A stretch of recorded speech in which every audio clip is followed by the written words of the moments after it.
बड़े विद्वान थे, बड़े बड़े यज्ञ करते थे साहब। एक उनका पुत्र हुआ जिसका नाम था गुणनिधि। गुणों की खान, निधि मतलब खजाना, गुणनिधि नाम था। पंडित जी हमेशा अग्निहोत्र, वैदिक कर्मों में संलग्न, वेद अध्ययन, वेद परायण, ऐसे दिव्य थे। लेकिन जो बेटा हुआ उसका जो उपनयन संस्कार किया गया, तो बेटे को उन्होंने वेद पाठ सिखाया, अपना व्यटन सिखाया, बल्कि बेटा मेरा बात जजमान त्वेन संभालने बेटा, इसलिए पढ़ ले। पुत्र ऐसा हुआ कि अपने पिताजी को कभी भी मंत्र तो छोड़ो, कभी गायत्री मंत्र भी नहीं सुनाया, कुछ नहीं सुनाया। मां बहुत लाड प्यार करती थी, पिताजी के पास अनुष्ठान इतने थे कि समय न थे बच्चों के साथ रहने को। मां बेटे से इतना लाड, क्योंकि इकलौता था ना, यद का लाड प्यार कथे वाला अपने बेटे से कि बेटा बिगड़ गया। कभी कभी पुत्र मां के लाड प्यार से भी बिगड़ जाते हैं बच्चे। जैन तुम जान लाड प्यार के कर वो बिगड़ जाओ, बिगड़ गया और बिगड़ करके जुआरी बन गया। जुआरी, जुआरियों के साथ रहने लग गया। और जब जुआ खेलना सीख लिया, जब तक पैसा था ठीक, चोरी करके और लगाने लगा, चोर भी बन गए। उसने क्या किया कि अपनी माँ जी की नई नई साड़ी उठाई करन तो दे जुआरी ने, जुआरी वो घर भर। उसकी माँ ने समझाया, बेटा तू घर से चोरी कर रहा है, देख पुत्र तो ऐसा क्यों हुआ? क्रोध नस्ते स्थितनया समहात्मा पितेत्यलम यदि ज्ञास्यति ते वृत्तम त्वां च मां ताडयिष्यति। बेटा तेरे पिताजी जो है ना वो बहुत बड़े क्रोधी हैं। बेटा तो यदि इन्हें पता लगी कि तू चोर और जुआरे बनेगी, बेटा वो तुझे तो छोड़ो, मुझे भी तेरे साथ निकाल देंगे। इसलिए हे पुत्र तू ये बुरे काम बिल्कुल छोड़ दे, छोड़ दे पुत्र, बुरे काम छोड़ दे। त्यक्त्वा दुर्वृत्त, त्यक्त्वा दुर्वृत्त संसर्गम साधु संगतो भव। ये बेटा दुष्टों की संगति छोड़ दो और साधुओं की संगति करो। जो साधु की संगति करो बोले वो सदाचारी होता है, उसकी मति शुद्ध होती है। और जो दुष्टों की संगति करता है बर्बाद हो जाता है। सुमति जहां वहां संपत्ति नाना। बेटा जहां सुमति है ना वहां संपत्ति है, और जहां कुमति है वहां विपत्ति है। सुमति जहां वहां संपत्ति नाना, जहां कुमति है वहां विपत्ति। इसलिए बेटा छोड़ दे, छोड़ दे, ये संसर्ग करना छोड़ दे। बेटा जब तो गर्भ में था तो मैंने ऋतु धर्म में किसी जुआरे का मुख भी तो नहीं देखा, फिर तू ऐसा कैसे हो गया? हे पुत्र तेरे नाना तो ऐसे नहीं थी, तू ऐसा कैसे हो गया? तेरे मामा तो बड़े बड़े विद्वान हैं, तो ऐसा पुत्र क्यों हो गया? बेटा तू ऐसा क्यों हुआ है? मां ने समझाया लेकिन पुत्र ने माना। मां ने पिताजी से शिकायत करी, बेटा बिगड़े ये उपयोग करत हो। तो एक सुयोग्य कन्या से ब्राह्मण देवता ने अपने बेटे का पाणी ग्रहण करवा दिया। विवाह हुआ, विवाह करके तो और बिगड़ गया और चोरी करने लगा, जुआरियों को धन देने लगा। समय बीत रहा है। एक दिन ब्राह्मण देवता कहीं से यज्ञ करके आ रहे थे, तो उनके दिखी कि चौराहे पर कुछ जुआरी लोग से बैठे हैं, जुआ खेल रहे हैं। उनको समझाया, देखो भाई 4 जगहों कलयुग रहता है, 4 जगह पर बल कलयुग रंग। कहां कहां? द्यूतम पानम स्त्रिया सूना यत्र धर्मश्चतुर्विधा अभ्यर्थितस्तदा तस्मै स्थानानि कलये ददो द्यूतं पानं स्त्रिया सूना यत्र धर्मस्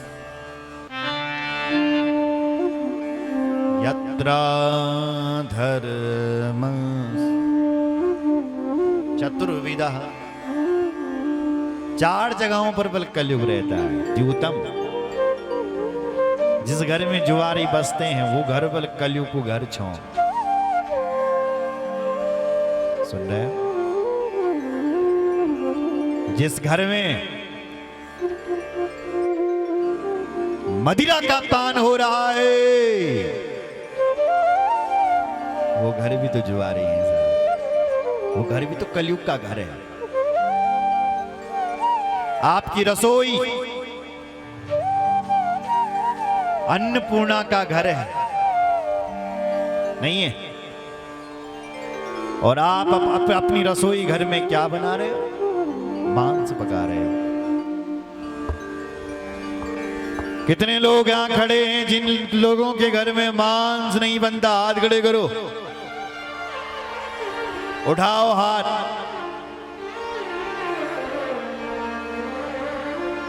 रसोई अन्नपूर्णा का घर है और रसोई घर में मांस पकड़ने लगी, राक्षसों को भोजन पकड़ रही हो।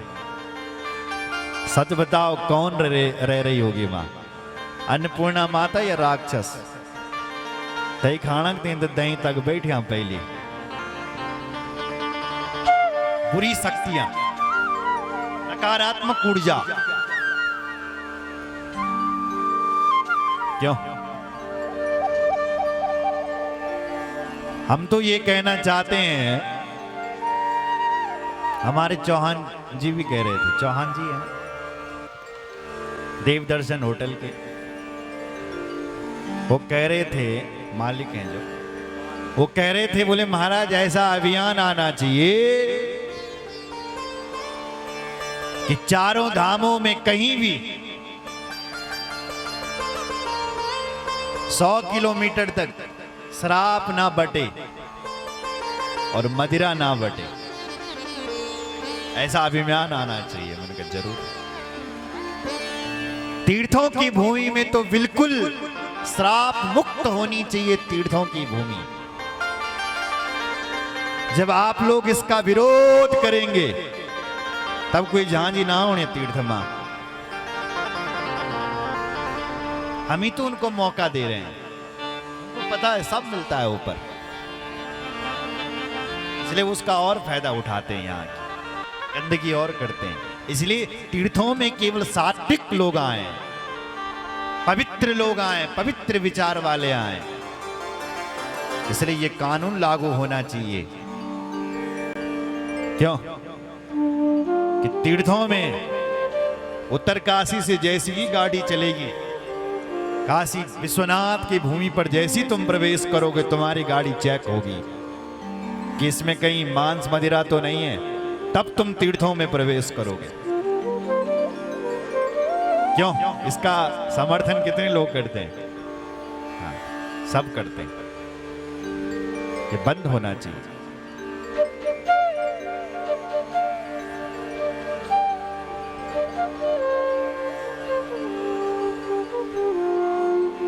और अगर बंद नहीं किया, अगर तीर्थों में मांस और मदिरा चलने लगा तो ऐसी आपदा आएगी फिर जैसे 2013 में आई थी। देखने लग गया कहीं बरखा बनी गया, सैर भग रहे हैं।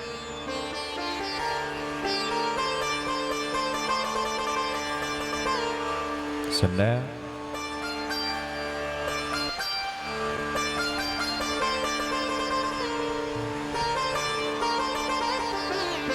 हर हर हर हर महादेव। पंडित जी चौराहे पर लोगों से कह रहे हैं क्यों तुम जुआ खेल रहे हो भैया? इसमें तो कलयुग रह रहा है। 4 जगह पर कलयुग रहता है। द्यूतम, पानम, स्त्रियां जहां लंपट पुरुष घूमते हैं, और चौथी जगह जे घर में झगड़ा होने लगी ते घर में बल कलयुग का वास होता है।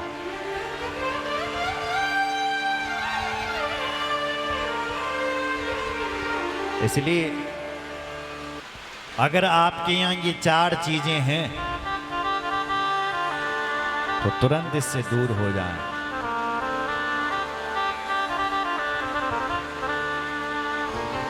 बोलो शंकर भगवान की जय।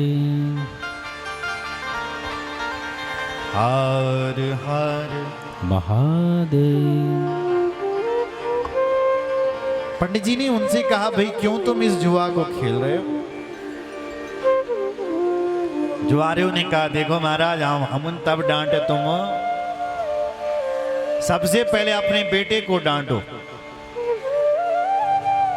क्योंकि इस क्षेत्र का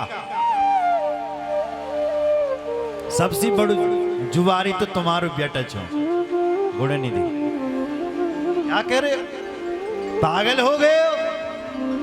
मेरा बेटा कैसी चोर हो सकता है, कैसी जुआरी हो सकता है? बोल देख रहा है यहाँ अंगूठी देख रहा हो? पंडित जी देख रहे हो सोने की अंगूठी? ये मैंने तेरे बेटे से जीती है। कब जीती? बोले जुआ में। पहचानो आपके? बोले हाँ ये तो मुझे कथा में मिली थी। बोले हाँ ये मैंने तेरे बेटे से जीती। और विश्वास नहीं तो साड़ी लाई एक चमचमकती हुई। वो देख ये तेरी पत्नी की साड़ी है ना? बोले हाँ ये तो मेरे जजमान ने दी थी, रेशमी साड़ी। बोले ये भी मैंने तेरे बेटे से जीती है। तुरंत गया आचमन लेकर के आया चांदी का। पहचानो ये आपका ही है ना चांदी का? बोले हाँ ये तो मेरा ही है। बोले जजमान से मिला ये भी मैंने तेरे बेटे से जीता है। सबसे बड़ा जुआरी तो तुम्हारा बेटा है। ब्राह्मण क्या करें? गर्दन नीचे करें महाराज और वहां से चल करके आए। घर में आए और घर में आकर के दाक्षायणी देवी से बोले देवी ए श्रीमती जी कहो महाराज कब आए? अरे वो तो मैं बाद में बताऊंगा कि मैं कब आए। ये बता कि मैंने तेरे लिए जो रेशमी साड़ी लाई थी वो कहाँ है? तो बोलने लगी बोले महाराज अभी तो ये खाने का टाइम हो रहा है, भोजन का टाइम। बोले भोजन कर लो फिर साड़ी सूड़ी बाद में देगा। बोले ये बता तेरा पुत्र कहाँ है गुणनिधि? बोले होगा कहीं होगा, काम कर रहा होगा कुछ, काम कर रहे। अच्छा ये बता कि मैंने जो तेरे पास अपना आचमन दिया था वो कहाँ है? अपनी जो सोने चांदी की चौकी दी थी तुझे वो कहाँ है? बोले महाराज इतने सब कुछ प्रश्न क्यों पूछ रहे हो? मैं काम कर रही हूं, काम करने दो। रखी होगी मैंने कहीं, मैं भूल गई कहां रखी, अभी कहां से दूं। तो तुरंत तब तक गुण निधि आ गया। यज्ञदत्त बोले, दाक्षायणी, धूर्त पुत्र की जननी, मैं जानता हूं कि तू नहीं बताए। हम है सतपुत्र जननी, नित्यम सत्या प्रभीषिणी, यदा यदा त्वं संप्रक्षे तनया क्व गतस्वती गतस्वती। अरे दुष्ट पुत्र जननी, नित्य मेरे पास प्रभाषण करती है, नित्यम सत्या प्रभाषणी। जब भी मैं यन पूछते बल्कि बेटा का के तो तू बोलती थी कभी काम गया, कहीं आपकी जजमानी में झूठ बोलती थी। अब पता चला कि बेटा तो जुआरी था, वो तो जुआ खेलने के लिए गया था। हे धूर्त पुत्र की जननी, आज मैं तुम दोनों को अपने हाथ पर जल लेकर के कहा, जल लिया तुरंत, और जल लेकर के कहा कि आज मैं तुम दोनों को इस घर से निकालता हूं और तुम दोनों को आज तिलांजलि देगा। तुम दोनों को अनपत्योस्मि तेना हम दुष्टेना कुलदूषिण उत्तिष्ठानय पार्थस्त्वं तस्मै दध्याम तिलांजलिम। आज मैं तुम दोनों को तिलांजलि देता हूं और तुम दोनों को आज घर से निकाल देता हूं।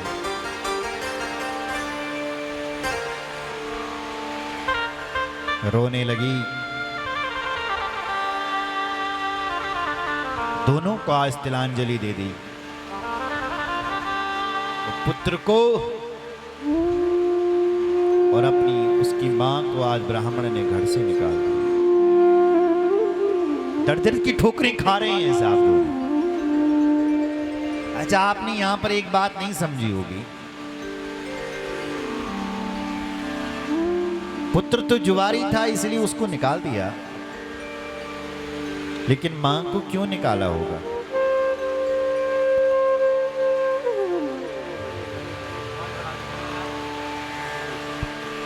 मां को क्यों निकाला होगा? मां की क्या गलती?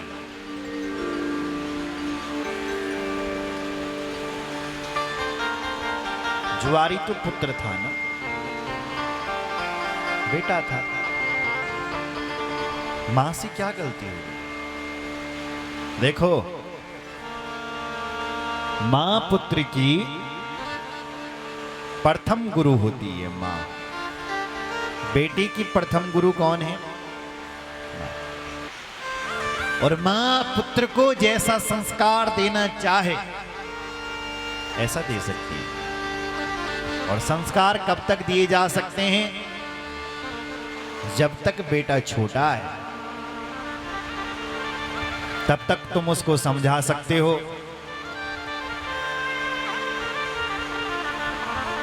संस्कार उसके अंदर भर सकते हो। लेकिन जब बड़ा हो जाएगा तब नहीं। लकड़ी जब तक कच्ची है तभी तक उसका धनुष बन सकता है ऐसा। लकड़ी जब सूखी जली तब तक धनुष बन सकता नहीं। जब तक पुत्र छोटा है तब तक तुम उसके अंदर संस्कार भर सकते हैं, और जब बड़ा हो जाएगा तब उसको डांटोगे तब तुम ही नहीं जो डांटते। क्यों?